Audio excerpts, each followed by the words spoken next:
into the Skinny Podcast. It's the weekly potpourri edition. I'm Richard Skinner, Local12.com digital sports columnist and editor with Rick Broering. As always, it's presented by Blake, the attorney Maislin. We got some Bengals to talk about, some college football, some college basketball, gambling portion of the podcast, and then a portion where you can ask me a question on any topic. Go to the X verse, hit up the hashtag AskSkinnyAnything. Rick, you had a long trip to Washington last week, but your Norse played well. They're coming off their first win. I know we will discuss that and much, much more after kind of a big first couple of nights of college basketball here this week. Yeah, finally really got going. You had the season tipped off last week, but this week is really when you actually see some actual games that you care about, and it feels like the season's in full force. So this is a great time of year for me. Unfortunately for Bengals fans, which I'm also one of those, it was a tough week, and we have a lot to talk about on that front. So we'll start there. We'll move to college basketball next. But Skinny, this Bengals game, they lose 30-27 to the Texans on Sunday. Now they have a short turnaround at Baltimore on Thursday night. I guess the question is, did the Texans' loss expose the Bengals in some way, or was this more about the team dealing with injuries, or is this just a Sunday in the NFL and it's one of those things and now you have a hole you got to dig yourself out of? Yeah, it's a Sunday in the NFL, but it's a game you can't afford to lose, and now they put themselves in a really tough spot. I mean, there's so much blame to go around. You can blame Joe Burrow for a couple of bad interceptions. Certainly one in the end zone was a bad interception. You can blame Tyler Boyd for a drop. You can blame the defense for giving up 544 yards.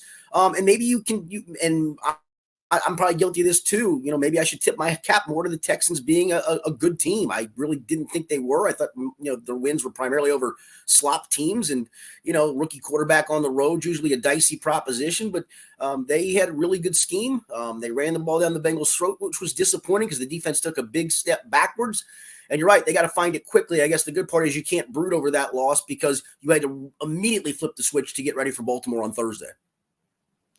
Yeah, I mean, I guess when you look at what happened in that game, the Burrow's interceptions, tough. They are what they are. I mean, he's better than that. And so it kind of is just one of those things where it's like, it's frustrating. It's something you got to deal with, but you move on pretty quickly from it. I think the defensive play, that's a little bit more concerning, Skinny, because it felt like they were struggling earlier in the year. They had a couple good weeks where it looked like, okay, Lou Anarumo got this group right. They've turned it around. And now it feels like we're back to sort of talking about some injuries with certain guys affecting them and them not being on the same page. What's going on with that defensive unit? Yeah, I mean, it's a great question. The tackling was horrible. It was funny. We were talking to Lou on Monday, and a question was brought up of, can you get back to tackling drills? He said, I don't have time, but I'm going to make time because we have to get back to tackling better. I thought Nick Scott was just awful in run support. I do think they miss Sam Hubbard. I asked him that question. I said, it's not just one guy, but how big of an absence is Sam? And he said, simply put, he's irreplaceable. And I think that's maybe the trickle-down effect in a game like that of missing Sam Hubbard. Well, guess what? You ain't going to have him tomorrow night either in the Baltimore game. And so you've got some of these young guys have got to play better. They've really got nothing out of their backups at this point. Joseph Osai hasn't done much. Miles Murphy hasn't done much. Cam Samples, okay. I do think they miss Josh Tupelo a little bit because he can give you a little run support, and hopefully he's back for this game. But yeah, I didn't see it coming. I actually wrote earlier in the week last week about the ascension of the defense combined with Burrow's performances, why this team is back to being a Super Bowl contender. And here they are laying an egg like they did on Sunday. That was just the most shocking part. And all of that being said, if Tyler Boyd just catches a wide open ball in the end zone, we're not having this conversation. So it's like all of those things happen. There are issues. There are nits to be picked. But, I mean, just catch the ball and the Bengals find a way to win that game. And we're just saying, God darn, isn't that Joe Burrow so good at finding ways to win games when you need him most? I mean, really, that's what it comes down to. In the NFL, you got to make that type of play if you're Tyler Boyd. It just, that's what those games, that's how they're won or lost. Yeah, we would have talked about the opportunistic defense once again, coming up with 3 takeaways, and Cam Taylor-Britt changing the game with that interception. You're right. And Joe Burrow making the miraculous comeback because it's what the Joe Burrows of the world do. But instead, you're right. I mean, the loss leads to tons of nitpicking, not the least of which is everybody up in arms about Jamar Chase not getting targeted enough.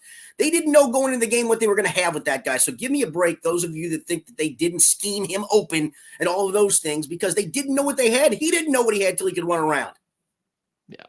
Yeah, me. I'm chief among the Jamar Chase and find ways to use him, throw him the ball as much. But I mean, bringing that up after this game is ridiculous. Like let's be honest. Come on, people. Skinny, when we talked before the season and you were doing your record prediction of 10-7, you always do expected wins, expected losses, and then swing games. This Texans loss was an expected win. They lost it. And you said that always seems to happen with at least one expected win, one expected loss. But on the flip side of that, they've already won an expected loss game at San Francisco. So, I mean, this game at Baltimore on Thursday night is really another opportunity to steal an expected loss. And if you do that, then in a lot of ways, you're kind of ahead of the curve in terms of getting to that 10-7 number.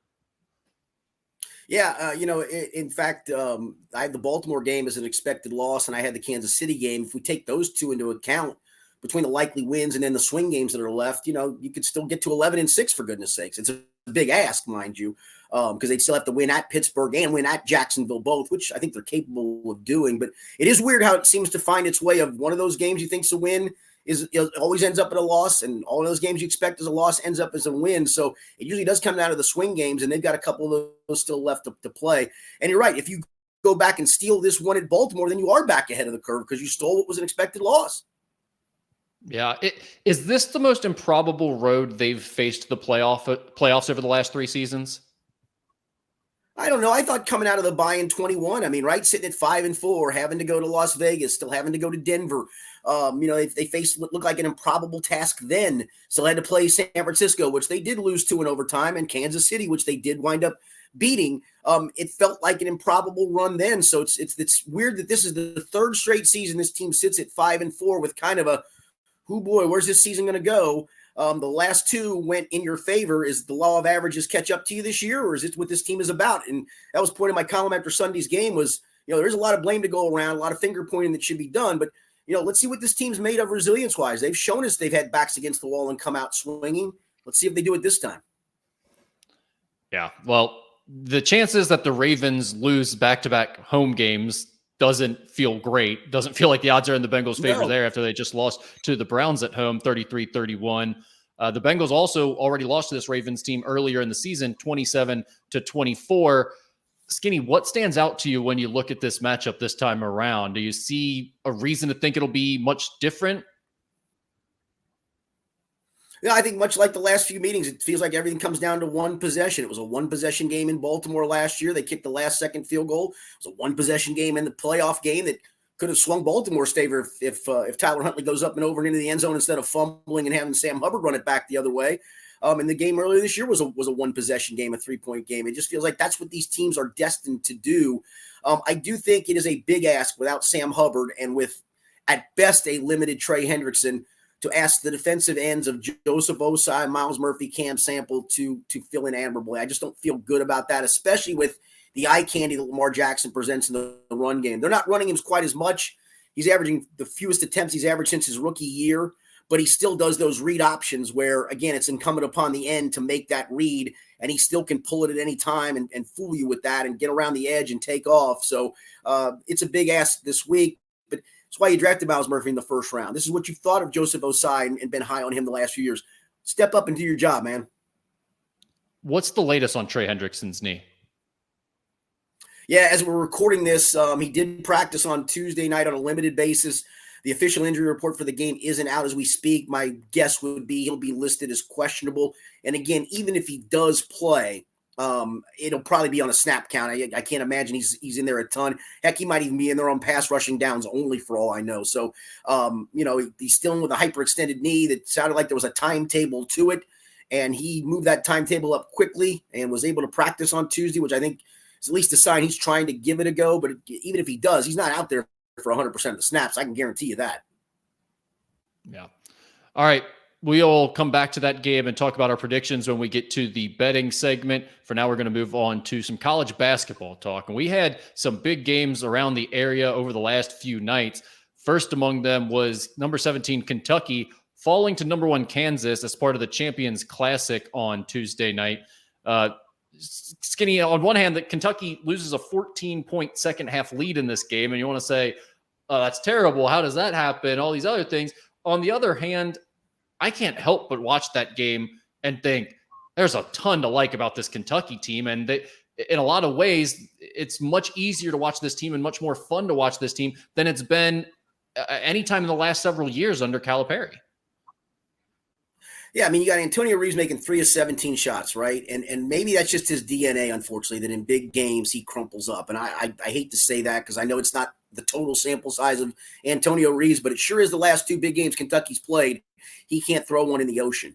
That's the negative to it. DJ Wagner didn't do a whole lot offensively. The other part to it, too, is Hunter Dickinson goes for 27 and 21.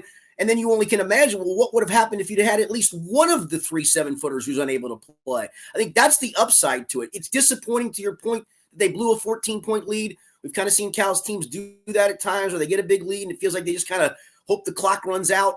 I did like the style of play. We've talked about that, the way they're playing without really a true post guy in there. But you can't help but wonder how much could one of the 7-footers, and certainly if there's multiple, how much could they have negated Hunter Dickinson in a game like that? That's a huge what if. And that's why for UK fans, I think you went into that game almost with the mindset of there's nothing to lose. Who really cares what the result is? Let's just see what this team has. And that's why I think the giving up the 14-point lead in the second half is much easier to swallow. Because if you watched that game, quite honestly, they had no business being up by 14 points. They threw in a bunch of threes in a row there for a stretch and kind of built that lead and were able to do some things because they were playing well on top of it. But that lead was never going to last. And the fact that they end up losing the game sucks. But I'm impressed by how many options they have on the offensive end. I mean, you mentioned Reeves struggling a bit in that game, but we all obviously know he can shoot the ball from the outside and get them some points. Dillingham lit it up from the outside. Once again, you talked about him on the last podcast. I think he's going to be great all season long. You have a Wagner. Heck, you have a guy like Reed Shepherd who can come off the bench and give you a nice lift, who I just love what he brings for them. So I think offensively, I can't get enough of the way this UK team is playing. I'm fascinated to see what it looks like when they do have to implement a couple of these bigs back into the mix. If that takes away some of the openness and the three-point shooting and the flow they have going right now, or what happens. But the only other thing I would say on this game is they're going to have to sort out their end-of-game situations because they have all these options on offense, but I don't think they know who their guy is that they're going to rely on when it's tight late in games. Yeah, you'd like it to be a Reeves because of his experience. You'd like it to be a Trey Mitchell because of his experience. But honestly, the alpha to me is Rob Dillingham, and it's getting clearer and clearer the more I watch him play and them play that needs to go through him. And that's tough for somebody. That's tough for an Edwards to swallow. That's probably tough for a DJ Wagner to swallow. That's probably tough for a Reeves and a Mitchell who are upperclassmen to swallow. But that dude is either going to create for himself or for somebody else, and maybe that's where it has to go through at the end of the game. The Wildcats will take on Stonehill on Friday. Stonehill is one of the worst 10 or 15 programs in the country, so they should be all right there. I think didn't they just play UConn? Maybe. I think sounds right. I don't know. I won't lie. I haven't really kept up with their schedule this year.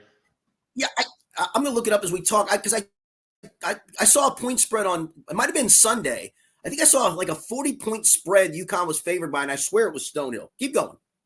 Yeah, I mean, Stonehill, I would imagine, is playing a lot of bye games to keep their athletic department funded. But yeah, Xavier lost at number 2 Purdue on Monday, 83-71. The Musketeers will play Washington in the Vegas Invitational at midnight on Friday night. Skinny, honestly, all things considered, I thought their performance against Purdue was fairly encouraging. I mean, they never had a chance to win it. They never really threatened in the game, but they also were never run out of the gym. And Purdue at no point was covering the 16.5 or 17-point spread. Xavier was always within striking distance, and you felt like had they been able to knock down some shots and get on a little bit of a run, they might have had a chance to pull an upset in that game.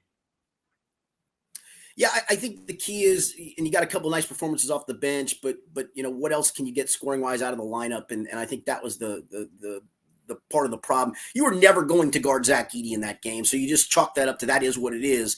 And I do think Purdue has every part necessary to win a national championship. They always find a way to flub it up, but they literally have every part, Rick. They're to me, honestly, they might be the most complete team roster-wise in the country, and maybe it's because they do have a legit threat in Edey inside, and then they got a lot of parts around him and bench depth too. So yeah, if I'm a Xavier fan, I'd be really encouraged by that game.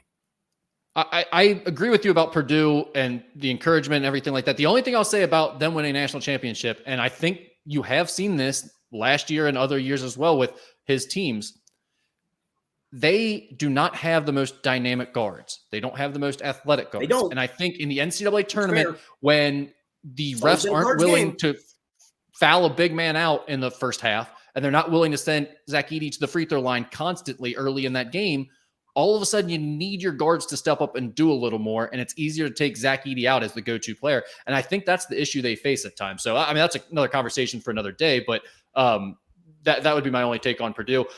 What you said is absolutely true, though. Purdue is very complete. They know absolutely who they are right now. This wasn't you're playing a Purdue team who isn't ready to reach their potential this early in the year. No, they're a championship caliber team right now as we sit here in mid-November. So it was a great test for Xavier. And I think in a lot of ways, it eased concerns for fans that this team may be awful. I mean, you mentioned on last week's podcast, you thought they might not go 500.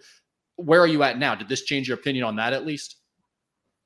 Yeah, I do think in this event they're going to, and after you saw Washington play, I think you'd be encouraged by Xavier going up against Washington. I'm sure NKU played really well that night to stay within striking distance of Washington, but it also, no offense, Washington shouldn't let an NKU stay within striking distance of it if Xavier's not a better team. So I don't think you can go out and get swept in this thing, and you still probably have to steal that win against Cincinnati in the crosstown shootout. But yeah, I feel much better about them because even inside the league, UConn, maybe Marquette on its best day is on par with Purdue. And I know you can't always equate November games with January, February games. I get that. Teams obviously evolve or devolve one way or the other. But I think it was a really encouraging sign the way they played against, as you mentioned, a team that kind of knows what it is already. It's not a team that's trying to figure it out. I mean, Purdue's kind of figured it out with the core that came back. So I think that was really encouraging because you don't know what you got yet in Xavier. Xavier has to win one in Vegas. They have to win one of those games, I think. It doesn't really matter which one. It could be the first one against Washington. It could be the consolation game if you lose against Washington, against San Diego State or St. Mary's. All of those games feel pretty similar to me. I don't think there's a huge difference, but you can't go 0-2 in this event. Otherwise, St. Mary's is good, but they also lost to Weber State and are unranked now. So it took a little bit of a luster off that potential matchup. But any of these games are going to be solid enough games in terms of your strength of schedule and all that. It's not really about that as much as it is just counting wins. If you lose 2 here, then you get into a situation where it's like you lose that Houston game. If you lose the crosstown shootout, now we are potentially talking about the scenario you laid out last week where you end up under 500 if you have a bad conference stretch. So we will continue to monitor Xavier as they've got a big weekend ahead of them. NKU Skinny, they are 1-2 now, after losses at Middle Tennessee State and Washington, and then a win over Division III DePaul on Tuesday night. Basically, my take on NKU is this right now. They had one really bad half to start the season at Middle Tennessee State, and then since then, they've played 3 good halves and 2 meaningless halves of basketball because who cares about a Division III opponent in DePaul? Right. But I would not be discouraged at all by the record right now. Yeah, no, I mean, listen, I would have told you if the season started, I would have said they're 1-2 sitting right now. I mean, I asked you the other day on a text message, was NKU just that bad or was Middle Tennessee that good? And you said bad for a half, which they were down, 36-21 at the half or whatever the heck it was. But you also said, I think Middle Tennessee's pretty good. And they've had a nice run here of late. And listen, Washington's still a Pac, so long as it exists, a Pac-12 school. You're not going there and winning a game like that. Maybe a pipe game. I know James Madison beat a Michigan State. I get that, but that's still a big ask. And the fact that they played pretty well was a good sign. Yeah, Washington's kind of a unique team for a mid-major team to match up with too, because we've seen Severe Wheeler. He's not a great high major player, but he is a tough guard for mid-major opponents because he's so fast and just a weird body type, being as strong and stocky as he is. And he can really pass the ball. And they have 3 guys that are essentially 7 feet tall. I mean, one's like 6'10" or 6'11", but the other 2 are over 7 feet. So all of their centers are at that 7-foot level, which is difficult for a mid-major team. And then Keon Brooks is fantastic. I mean, he's a really difficult guard for anyone, much less a mid-major team that doesn't have, a 6'9" athletic forward to guard him. So they are a really tough matchup for NKU. NKU did a good job against them, but I think moving forward to that matchup with Xavier should be all right, you would think. Looking at the Cincinnati game this weekend, Skinny, I mean, this is a matchup that, quite honestly, when you look at UC's schedule this year, this is a big game. This is a big game in this city, not only just because NKU upset them last year, but UC, they don't have many big games this year. It's like Dayton, Xavier, Georgia Tech just lost to, I don't know, some terrible team last night. So that's going to be a god-awful game. And they go to Howard. I mean, there just aren't really many big games on the schedule. This game is a home game for UC, and it has some juice. I think there's going to be a little bit of an atmosphere for this game on Sunday. I do too. I'm with you. I'm with you in that regard. Because for UC, you've got payback in mind. If you're Wes Miller, you can't allow this to happen on your home floor for a second straight year. It didn't happen on their home floor last year, but you can't lose to NKU for a second straight year and the second loss be on your home floor. And for a team that doesn't have a great non-conference schedule, I know they can pick up certainly some juice in the Big 12 if they win games in the Big 12. You can't afford to slip up in the non-con. You just can't. Could you afford losing to a Xavier team that will be on the bubble for an NCAA tournament? Sure. Can you afford to lose the rest? Probably not. Right. When I look at matchups in this game, the one thing I have my eye on more than anything is the point guard spot. You've got Michael Bradley coming up from a Division II, and he's played pretty well early on for NKU, but it's a big jump, and he's not a very athletic player. He's more of a cerebral, kind of a little bit slower footed, gets to his spots, hits mid-range jumpers type of guy. And then on the other side, you've got a JUCO transfer for Cincinnati and Day Thomas, who he's been a pleasant surprise in my opinion. He has impressed me. He's a really athletic player. And I think that could be a tough matchup for Bradley and NKU. Now, NKU's not going to play man-to-man. They'll be in their matchup zone, so it won't be a one-on-one situation. That's the individual matchup head-to-head that I really have my eye on as those 2 point guards. And remember last year, UC didn't attack it worth a damn. Yeah, against that defense, they really struggled in the second half. I think they only had 11 points or 12 points in the second half of that game. So, yeah, no question. The other guy for UC that I think could be important in this matchup that they didn't have last year because he was injured is John Newman.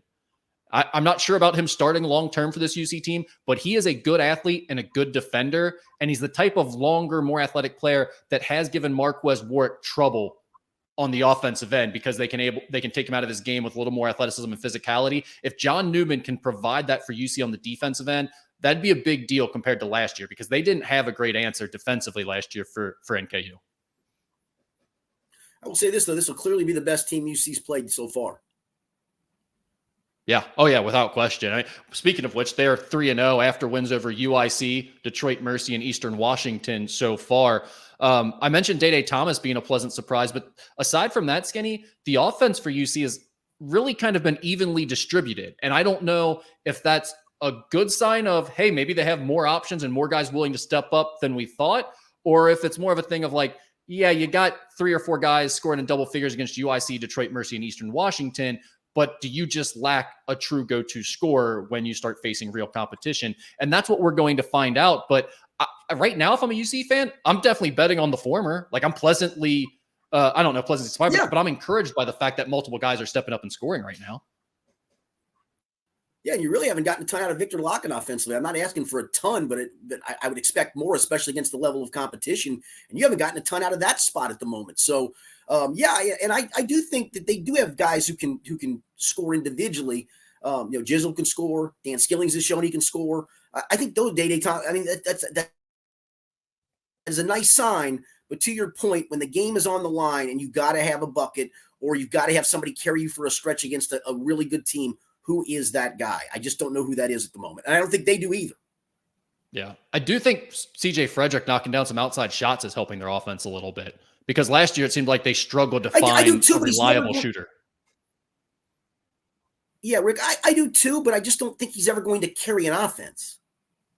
Right. Yeah, I agree with that. He probably shouldn't be your go-to scorer, but I do think it's just helping them get more spacing and better ball movement because he's high IQ and he can actually knock down some threes with consistency. So, all right, that's probably good on the college basketball side of things.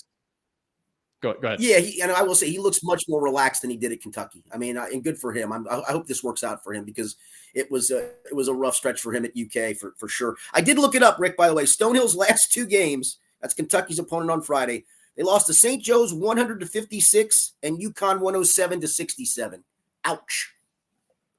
Oh, good. So they're properly tuned up for the ass kicking that they'll face at Rupp Arena on Friday night. Yes, all right. Exactly. College football. Cincinnati picked up its first Big 12 win by knocking off Houston on the road 24-14. They are at West Virginia this Saturday. Skinny, I didn't have much faith that this UC team was going to find a way to win a Big 12 game as the season continued, but at no point this season can you say that they've quit. They've kept battling. They keep showing up each week, and they try to execute their game plan. And this week, finally, they got one. I mean, they played pretty well in this game. They really ran the football effectively. Yeah, I thought they quit a little bit in the Oklahoma State game, to be honest with you, and I heard that from others too. But to your point, if they'd have packed it in for good, you'd have seen that in the Houston game for sure, and they didn't. Yeah. Listen, Houston's not good. I got a chance to watch them play Kansas State while I was on a flight, and it was the game that was on, and they just were horrifically bad. And the crazy drunk on the sideline is just a terrible coach. But they honestly, it good for UC to get the win, and. I don't know if they win either of these last two games because one's on the road, as you mentioned, at West Virginia, and Kansas is pretty good, even though it got beaten in a horrific manner this past Saturday, and they're banged up at quarterback at the moment. But, yeah, I mean, it would have been awful to go into this offseason 2-10 and 0 for the Big 12 and going into your second year with really one of the storylines being when will you pick up your first Big 12 win? Yeah. I also liked seeing Corey Kiner have such a great game. 129 yards on the ground, 2 touchdowns. Yeah, he looked good. And it's just a cool story. Like at some point you wanted to see this guy get it going and really play well. And it seems like that hopefully is going to happen here for him. Yeah, I think he's going to go over 1,000 yards. It may not be this week. I think he needs a little over 102 games. So it looks like he's going to finish the year with over 1,000 yards, and good for him. What a year. Yeah, cool story. Ohio State beat Michigan State 38-3. They did cover that spread, which was big, but we didn't get to the over, even though Ohio State did most of the scoring that we would have needed. They will host Minnesota on Saturday. Skinny, Georgia did jump Ohio State in the college football playoff rankings this past week. They are now number 1. Ohio State's number 2. You were saying when the original rankings came out that you thought Georgia should have been first. So I would assume that this is the way it should have been all along, in your opinion, right? Yeah, but I get the flip-flopping. I think it has less to do with Ohio State. I mean, it was an impressive win. They pulled starters. I mean, they could have made that 50. I wish they would have, mind you. Trust me, I really wish they would have, based on the ticket I had to crumble up. Kept the starters in and pushed the over, but I get it. I mean, to the credit of them, they just get out of that healthy and all of those things. You did what you needed to do. But I think it was more about how impressive Georgia was in its win over a major opponent, a highly ranked opponent. And I think that was the story of that. Well, yeah, in Georgia, the last, 2 weeks or 2 out of the last 3 weeks, they've now had 2 ranked wins that give them the strength of schedule and the quality of resume to legitimately say, okay, yeah, they've done enough to be the number 1 team. And I think that's fair. I like that the College Football Playoff Ranking Committee does it that way based on merit a little bit more so than other polls do maybe.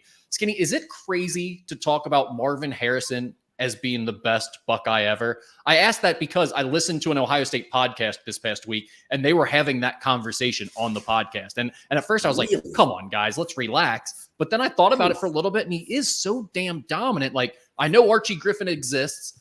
I know there's several other names that you can throw out there in Ohio State's history, but I mean, maybe it's not a crazy question to be asking.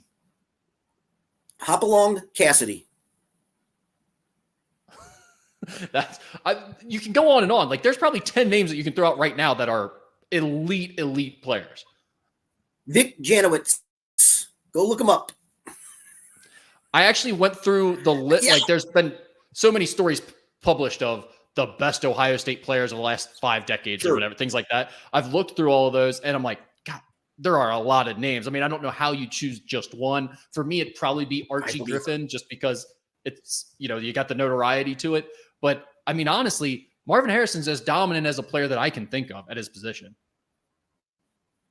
Well, and again, that position's also reliant on a quarterback. And Kyle McCord hasn't exactly shown that he's high caliber. He's certainly done a good job managing and all of those things. I think a lot of this is because Marvin Harrison is so damn talented. And that teams are clouding him every time they possibly can. And still, I mean, there were times, remember earlier this year, where the offense was sputtering in the first half because they tried to run the ball and decided, okay, we got to win this game, so let's go to Marvin. And there he is making big play after big play. And that's why I think we talked about this like 3 or 4 weeks ago. To me, because some of these quarterbacks have petered out, he'd get my Heisman Trophy vote. Me too. Without question, he is the Heisman in my opinion. You hear, like the NFL guys, we talked about this with Chase and the regular stuff. It's like, oh, double coverage, bracketed, all that stuff. You don't think Marvin Harrison has seen every coverage known to mankind this year? It does not matter. ran a reverse or an end around or whatever it was on Saturday to get him a touchdown run. I mean, you put the ball in his hands, you put the ball in his vicinity to let him have a chance to make a play on it. And more times than not, he's going to do so. You mentioned McCord, Skinny. Oh, go ahead. Do you have something on Harrison? No, you're good. Okay. You mentioned McCord. The other thing that I was hearing some Ohio State fans talk about this week on a call-in show was they seem to be much higher on him all of a sudden and think he's been playing a lot better.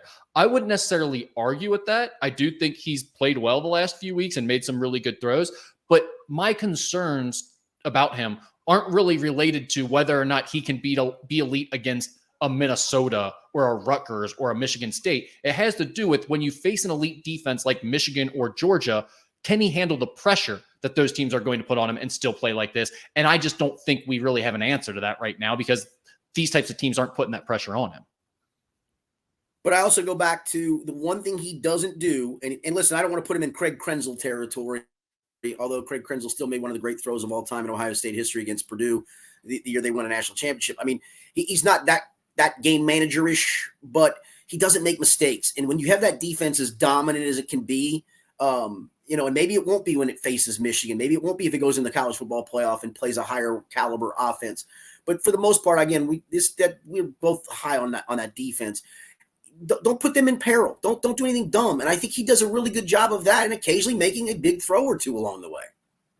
That's a good point. And the rest of the time, you just got to pitch the ball to Harrison and go away. He's thrown 4 picks. Yeah, he's thrown 4 picks in 288 attempts. It's pretty good. That's pretty good. All right, Kentucky, Skinny, they got rolled by the Tide, 49-21. It was ugly. They traveled to South Carolina for a Saturday night game. I'm not sure if there's anything worth talking about from the Alabama game, but I do want to say it's clear that Mark Stoops does not like Shane Beamer, and I am here for this. I think this is hilarious. Yeah, I'm looking forward to seeing. Will there be a post-game handshake or even a pre-game? They always go to midfield and the coaches will talk. Will there be any of that? It sure doesn't seem like it, right? Yeah, well, one of the funniest things that coaches do, I don't know why people do this. We're grown adults. They have no problem making these statements to the media in public and puffing their chest out and thinking they're getting a dig on a guy. Last year, he made some comments about Shane Beamer wearing sunglasses, and he was basically like calling him a clown. Yep. And it was very obvious that that's who he was referring to. And then Shane Beamer beat him and wore sunglasses in the locker room afterwards and was like, shoving it back in his face, which is great. Like, that's how trash talk should go.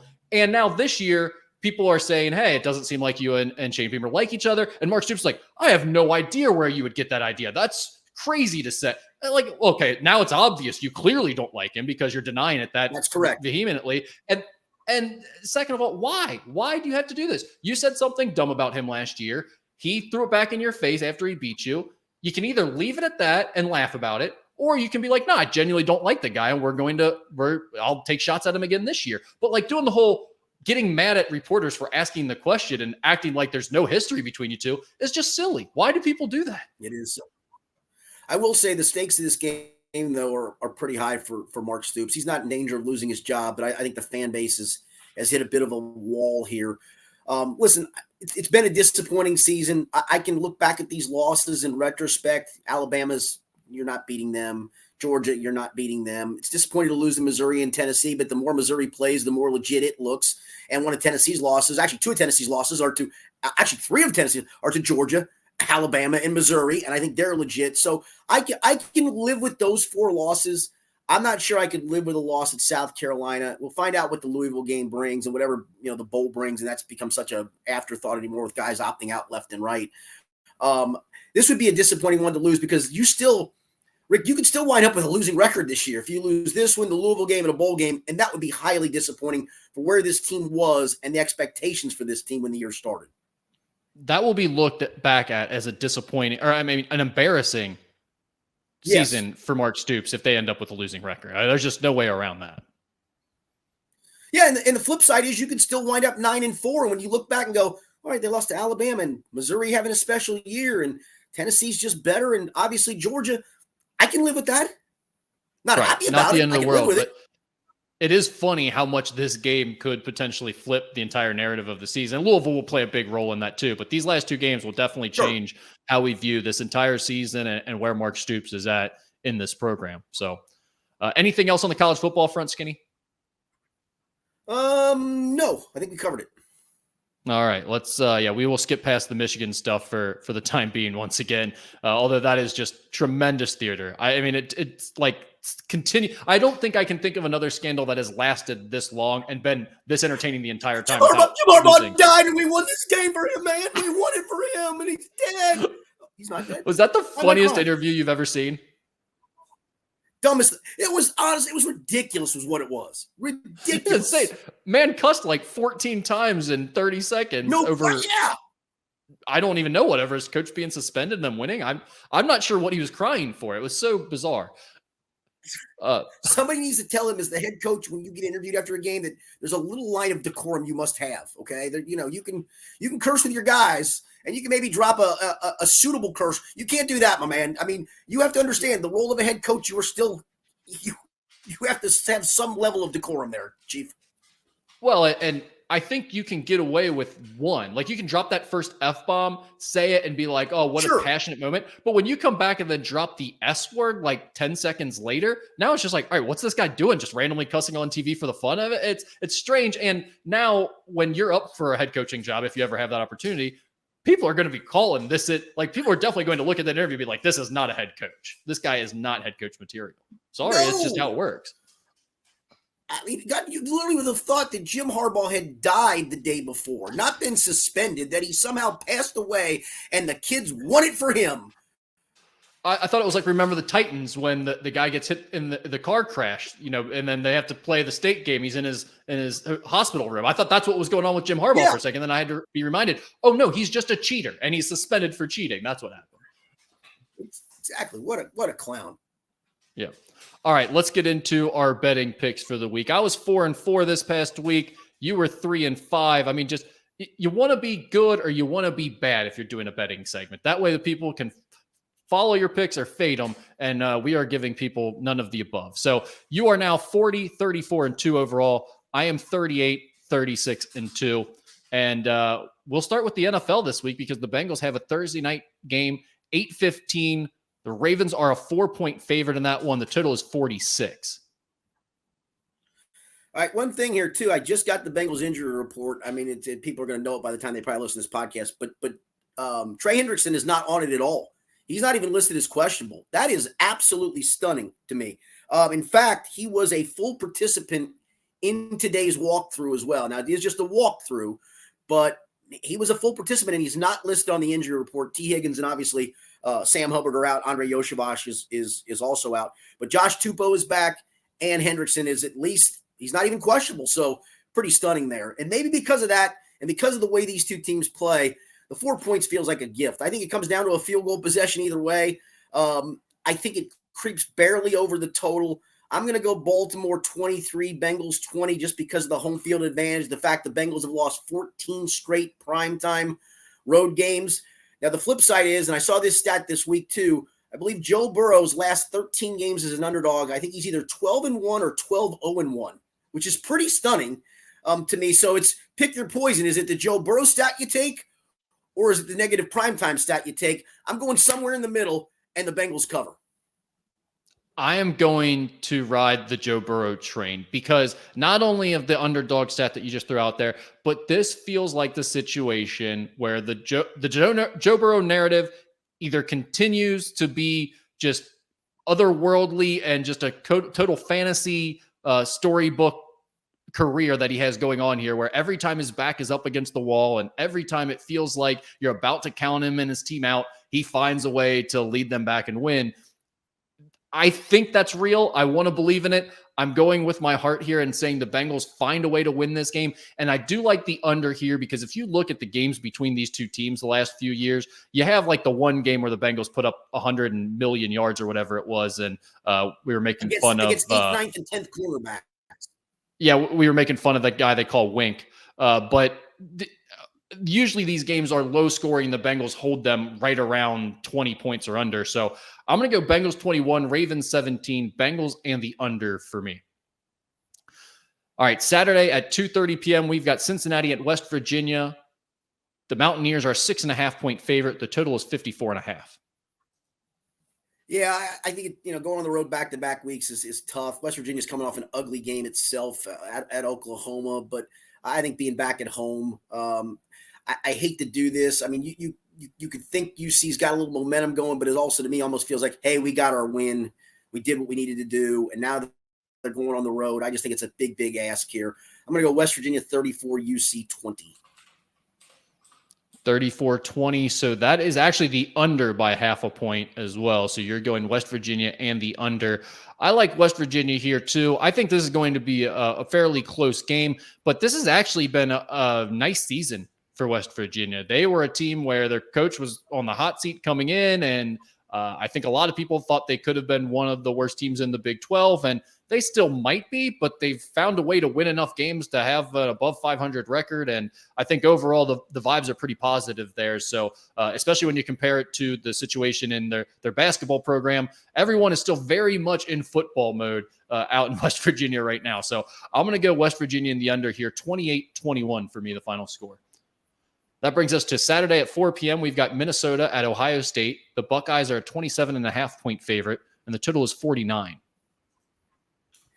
Minnesota just is not going to be able to score in this game, in my opinion. I don't even know if it's going to be Ohio State's going to put the point total up here. I'm going to go Ohio State in the end. I'm going to go Buckeyes 34, Minnesota 3. 34-3. So this is that's like basically what happened in the Michigan State game. Ohio State scores all the points, but they give up nothing, and you go under either way. You're on Ohio State and the under here. I like Ohio State to cover the big number once again. I'm going 45-13, though. I think this game gets over. It didn't happen last week, but you look at Minnesota's scores, they've just been giving up an insane amount of points the last few weeks. I'm going to think Ohio State basically gets that number themselves here this week. So if otherwise, I'll just be burnt 2 weeks in a row betting Ohio State overs. Saturday, 7:30 p.m. We've got Kentucky. Well, we've got Kentucky still. Oh, forgot. Kentucky at South Carolina. The Wildcats are a 2-point favorite. The total is 54. Well, Kentucky, because it can't play defense at the moment, and South Carolina can't play defense either. I feel like this game soars over the total. Again, this is a game Kentucky should win. They did get a win on the road at Mississippi State. Mississippi State is terrible, but South Carolina isn't much better. I think Kentucky does go on the road. They do give up some points, but I think the offense rolls in this one. I'll go Kentucky 34-27. So Kentucky in the over.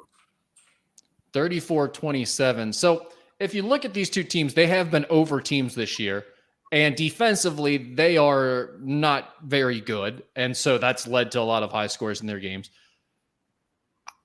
Something about these two teams, though, I can't look at them and say they're going to end up with more than 54 points. Like I have a 28-24 score here that I'm sitting on. I like Kentucky to win the game and to cover, but even then that puts you at 52 points. And it's like, do I really want to tack on another touchdown to either one of these two teams? The total seems too high to me. I know what you just said. I don't even think that's wrong based on what we've seen all year, but for some reason, I just can't bring myself to put these two teams over 54 points. So I'm going to Kentucky in the under here, 28-24. What's your best bet, Skinny? All right, I go back to my 4-team teaser. I love them in the NFL. I'm going to take Detroit. This is going to be a 6.5-point teaser. Detroit against Chicago. They're 9-point favorite. Take them down to 2.5. Taking Green Bay at home against the Chargers up to 9.5 because the Chargers are going to charge and keep every game close. The one I'm a little scared about, I'm going to take Houston from -5 to 1.5-point underdog against Arizona, which has a little more juice because Kyler Murray's back, but it's still a bad football team. I know they did come up with a win this past week. And then I'm going to take Jacksonville at home down to a pick 'em against Tennessee. All right, so that's Detroit, Green Bay, Houston, and Jacksonville back with your 4-team teaser. This is a 6.5-point teaser you did mention, so not the typical Correct. 6-point teaser. I'm actually going 6.5-point teaser as well this week. I'm going to go on the college football side of things. This one, you're going to be paying a little bit of juice for. It's like -130, I believe, to do a 2-team 6.5-point teaser in college. I'm going Ohio State down to 21 and Florida up to 18.5 against Missouri. Ooh. 18, Yeah, I know Missouri's good. Yeah, but I don't think they're 3 touchdowns better than Florida. 18.5 is just too much in that matchup. Sorry, like I just don't see it.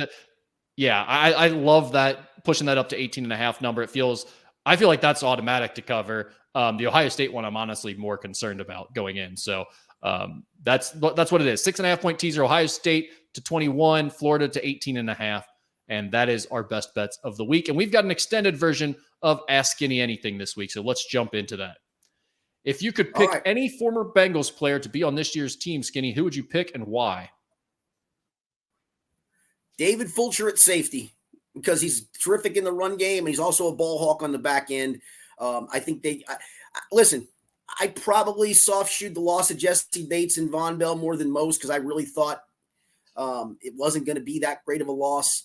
But honestly, Nick Scott has just not been very good, and Jordan Battle's simply not ready to play. I think Daxel's done his part for the most part, but that other safety spot is really lacking at the moment. So give me David Fulcher back on this roster. All right. What about your ranking of basketball teams in Cincinnati and NKY area? For high school? I assume this is college. College. Yeah, see, we'll both do this. I'll go this order. And obviously one of these rankings is going to be determined on. I'll go. We're just ranking the 4, right? Yep. I'll go UK, Xavier, UC, and NKU. And obviously NKU and UC are playing for that 3rd seed at the moment. And then NKU and then Xavier and UC will decide the other one. No offense, I'm not trying to be a jerkwad here because I could have told you last year I thought Xavier was better than Kentucky. I mean, Kentucky's light years better than those others. I feel the same way. I think it's Kentucky, clear gap. Then it's UC and Xavier pretty close. And then it's NKU a bit behind them. But in a 1-game scenario, as we might find out this Sunday, who knows? So we'll keep our eye on that. What's the most amount of wings you've eaten in one sitting?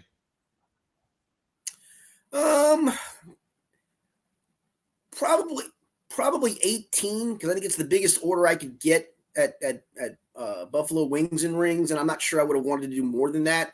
I'm now down to I'll get the medium order and probably eat 6 to 8 and have enough left over, five or so for lunch the next day. So, but in the day, a full sitting of 18. Now, honestly, that might have been BW3s, and I don't want to besmirch them, but their wings are much smaller than Buffalo Wings and Rings. So, again, I had 18 of those, and you can take that for what it's worth.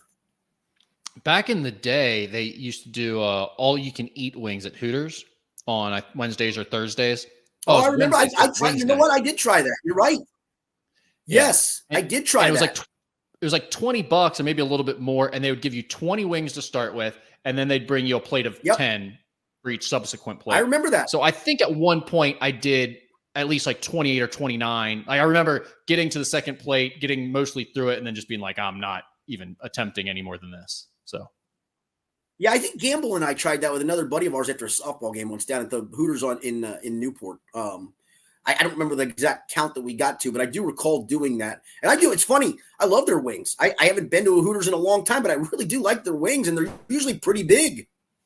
Well, that's the problem with Hooters wings doing the all-you-can-eat is they're the big breaded wings. So it's like you can't. I mean, that's not an all-you-can-eat situation. That's like you just need 10 or 12 of them, and you're good. You know, if you like the breaded wings, the place you got to go to is O'Brien's.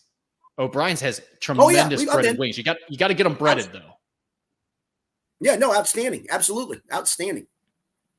Yeah. Curious what y'all's go-to midnight snack drink is. With Xavier playing at 12 a.m. Eastern Friday night, Saturday morning, I figured I'd reach out for recommendations, suggestions, etc. So here's the sad part for me. I'd probably be bourbon at night, and then I'm probably asleep. I'm asleep by midnight most nights because of that. But if I was trying to stay up, I'd probably grab a handful of Oreos and a giant glass of milk if I was trying to stay up. Nice. That feels like very much a halftime thing if the game's going well. If it's not, then I think you just make another bourbon. That would be my and then you say night, and then you lay down on the couch and say night. Yeah, an early night maybe for you. But snacks wise, late night, I'm a big chip and dip guy. Period. Like whether it be chips and cheese or typical pretzels and French onion dip or whatever. It's just like you got to dip. I think that late. Yeah. So mine, if I do something like that, and I'm not a big nighttime snacker, I'm really not. I don't usually eat dinner till like 8 or 9 o'clock at night because of my schedule. So dinner's pushed back so late that it really doesn't require a snack later. But for whatever reason, I like little pretzel sticks with the dipping sauce of yellow mustard with Frank's Red Hot mixed together. And then you just dip the pretzels in those. I'm telling you, try it.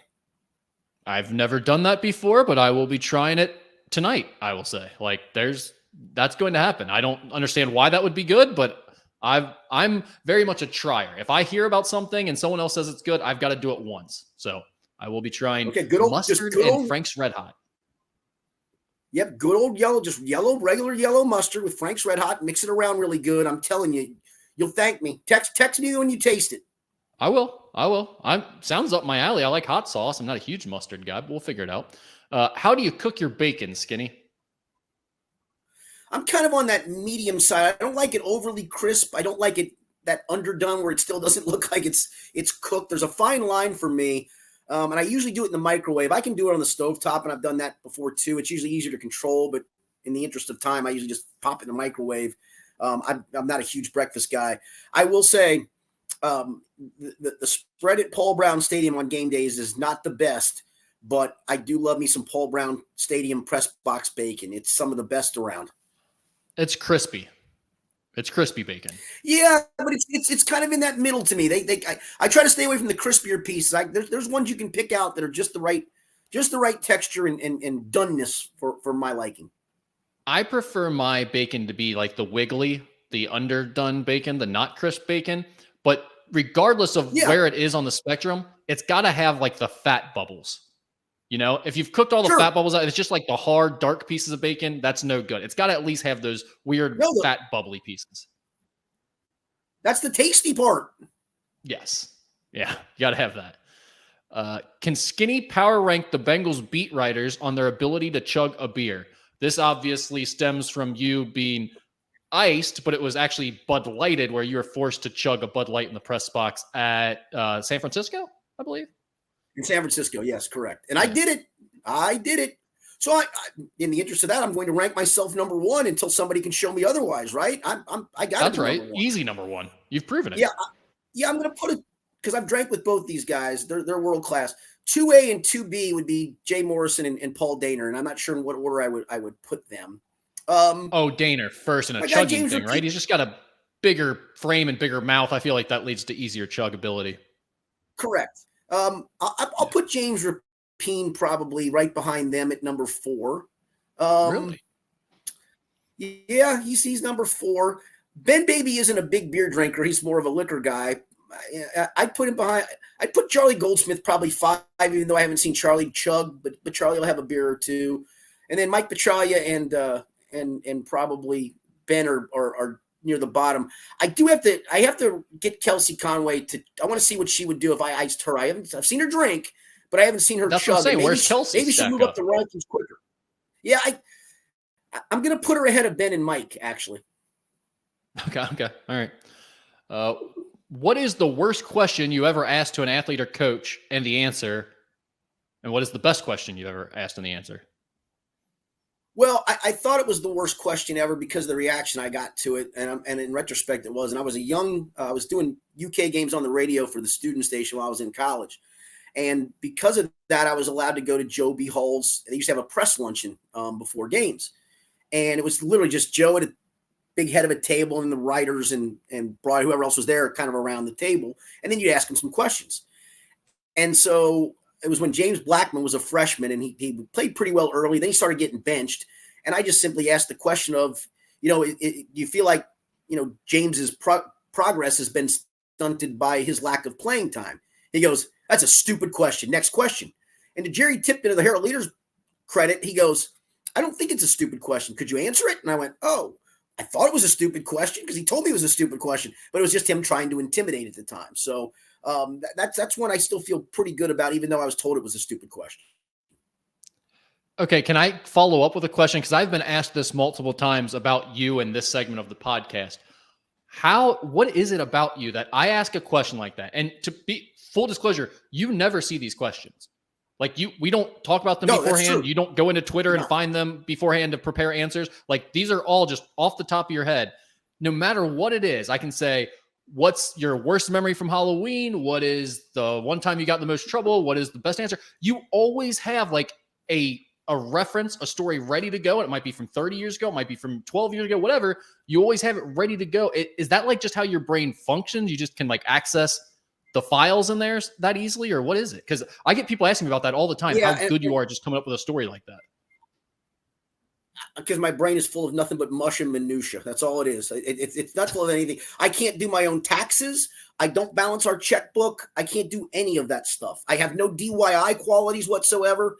So yeah, I got to have some kind of quality. And I guess that's what it is I've got a memory. That's all I've got going for me in life. It is impressive. I'll say on the worst questions ever, my moment where I felt kind of similar to you was I was helping you and Dana out with Bengals coverage for the Enquirer on the Bengals beat several years ago. And this was one of Marvin Lewis's final years. And they did the Oklahoma drill. But one of the first days you're really hitting, they do Oklahoma drill. I just asked the simple, first day of hitting, did anybody show you anything during the Oklahoma drill that stood out? And he looked back at me, gave a half smirk and said, yeah, not anything I'm going to share with you. Thanks, Marv. Which means it was probably a pretty good question because he probably had a couple of guys in mind who did it right and probably a couple of guys who did it wrong. I guess so. I have such little respect for coaches who do that type of thing. I have such little respect for it, honestly. Okay, this is for a DM, and I'll tell you this. If you want to make sure your question gets read, and we ask all of them, so it doesn't really matter, but if you want this to go to the top of the list and make sure I'm going to pay attention, this is how you start a direct message to us for this segment. I'm not sure I want my wife knowing this. So it's going to be good.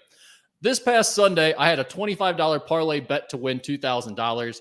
Every leg but one accomplished going into the final Texans drive. I needed Pratt over 4.5 tackles. He was sitting on 4. The play to set up the field goal, Pratt whiffed on what would have been the 5th tackle and a long field goal. Bengals lose. I miss out on $2,000. Devastating. What is Skinny's worst beat? This happened independently. Tom Gamble and I have talked about this. We weren't even, I don't think, friends at the time, but we both recall this with much sadness. It was NC State, and I want to say Maryland. It was definitely an ACC game involving NC State, to where they score a touchdown and they were going to kick the extra point to give me the cover and, in fact, give Tom Campbell the cover. And the students tore down the goalpost and they didn't even do the try. So we fell a half a point shy of covering. And we talked about that, a few years later when we became friends of bad beats, and we both independently came up with that particular game. That might be the worst I can possibly think of. What could be a worse scenario than that? Brutal. That's incredible.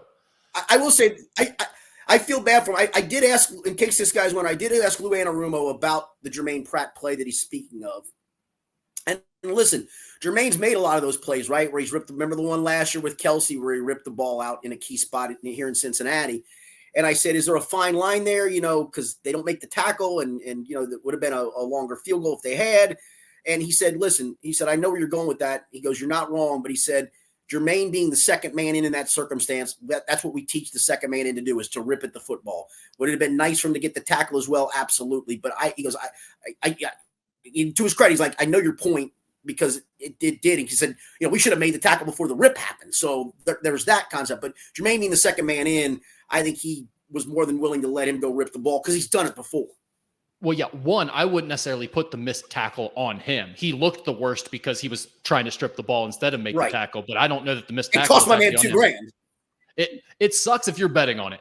It sucks if you're betting on it, because that's an obvious one that he could have had very easily had he just done anything else other than try to only strip the football. But also, Skinny, I would argue that in that situation, moving that field goal back, whatever it was, 7, 8, 10 yards. I can't remember how long he ran after that. But, I mean, moving that field goal back another, well, let's call it even 10 yards, probably increases your chances of winning that game a few %.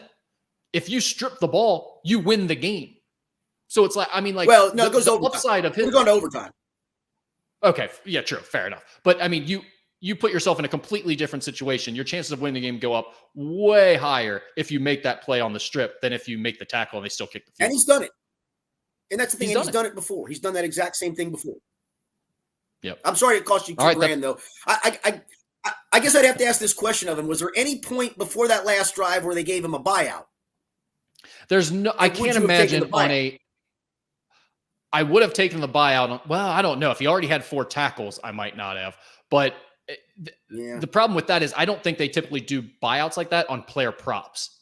Like a weird player prop for tackles. I don't think you typically get a buyout like that. So my guess is no. And let me say this point as well. On a day where Devin Singletary ran it 30 times, and I think they ran it, 34 times, I would hope to hell Jermaine Pratt would have had more than 4 tackles before that last drive. And maybe that speaks volumes. Right there. Yeah. You can listen. I know. I won't say the guy's name because he DM'd me on purpose to try to keep his name out of it. But that's a tough beat right there. You should have won that bet. $25 to win 2,000. You got screwed. I'm sorry. And because of the way you saw it unfold too, that's even more devastating. Ooh. That's tough. And it's your team losing too. I assume he's a Bengals fan. Yeah, right. The way he posted it. You also watch the Bengals lose on that play. Yeah, you got the double whammy there. Ooh, man. Yep. All right, that's all we got. Perfect. 1 hour in the books. We hit it almost right on the nose. For Rick Broering, I'm Richard Skinner. This has been the Skinny Podcast, the weekly potpourri edition, presented by Blake the Attorney Maislin. You can always find our stories here on YouTube, but go ahead and tap subscribe. That way you're always in the know.